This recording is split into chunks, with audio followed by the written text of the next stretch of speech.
నేను ఒక కథ చదివినా ఎంత మంచి అనిపించింది అంటే మనందరికి కూడా లైఫ్ లో సెట్ అవుతుంది ఇది. ఒక ఆయన ఉంటాడు, వాళ్ళ భార్యకు మామిడికాయలన్నా మామిడి పండ్లన్నా మస్తు ఇష్టమని ఆమె కోసం ఒక పెద్ద మామిడి తోట ఉన్న ఫామ్ హౌస్ ఉంటాడు. గ్రాండ్ గా గృహప్రవేశం చేస్తాడు. అందరు చుట్టాలు, ఫ్రెండ్స్, బంధువులు అందరు వస్తారు.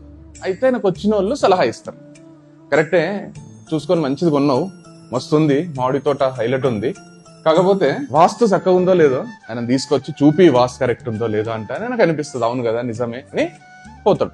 పోయి ఆయనను కలిసి ఆయనను పిలుచుకొని వస్తుంటాడు కార్లా. ఈయన డ్రైవ్ చేస్తుంటాడు, పక్కన కూర్చుంటాడు.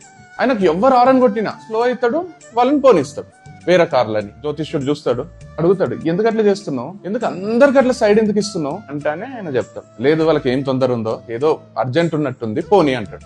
పోతుంటాడు ఒక దగ్గర సడన్ గా ఒక పిల్లోడు ఉరుకుంటూ అవుతాడు. ఈయన సడన్ గా ఆపుతానే పక్కన ఆయన ఉంటాడు జ్యోతిష్యుడు. పోయిండు కదా ఒక పిల్లోడు, పో నువ్వు అంటే లేదు వెనకాల ఇంకో పిల్లోడు వస్తాడు, ఆగు అంటే చూస్తే వెనకాల ఇంకోడు ఉరుక్కుంటూ పోతాడు. నీకు ఎట్లా తెలుసు ఇంకోడు వస్తాడు అంటే పిల్లలు ఎప్పుడన్నా ఒక్కరు ఆడుకుంటారా, వీడు ఉరుకుతున్నాడు అంటే మన వెనకాల ఇంకోడు కూడా ఉరుకుతుంటాడు అని చెప్తానే ఓకే అనుకుంటాడు. పోతారు, ఫామ్ హౌస్ కి రీచ్ అవుతారు. రీచ్ అయితేనే కారు ఆపుతాడు, పక్షులన్నీ ఎగురుతుంటాయి, మీరు దిగకండి అంటాడు.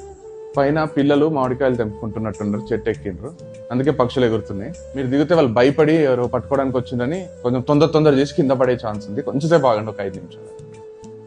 సరే ఆగి చూస్తే నిజంగానే పిల్లలు చెట్టు దిగి వెళ్ళిపోతారు. ఆయన స్వామి చెప్తాడు అవసరం లేదు, నీకు వాస్తు చూడడం అవసరం లేదు, ఏదో దోషం ఉందా చూడడం అవసరం లేదు, నీకు లైఫ్లో ఏం కూడా కాదు, నువ్వు హ్యాపీగా ఉంటావు.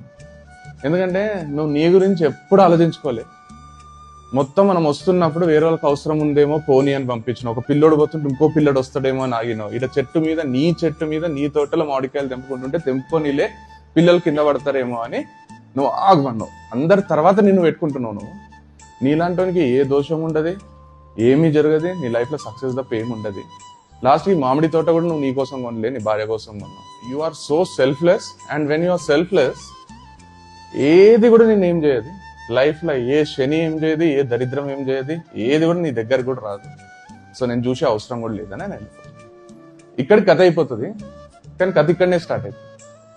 అంటే ఒకసారి మీరు కూడా ఆలోచించండి, నీ బాధ నా బాధ అనుకోండి, నీ కష్టం నా కష్టం అనుకోండి, లైఫ్లో ముందుకు పోలేము. వాని సక్సెస్ నా సక్సెస్ అనుకుంటేనే మనల్ని చూస్తే మజా వస్తుంది జనాలకు, మనతో టైం స్పెండ్ చేయబుద్ధి అవుతుంది, మన ఫోన్ వస్తే సంతోషం అవుతుంది, మనం మాట్లాడుతుంటే వినబుద్ధి అవుతుంది.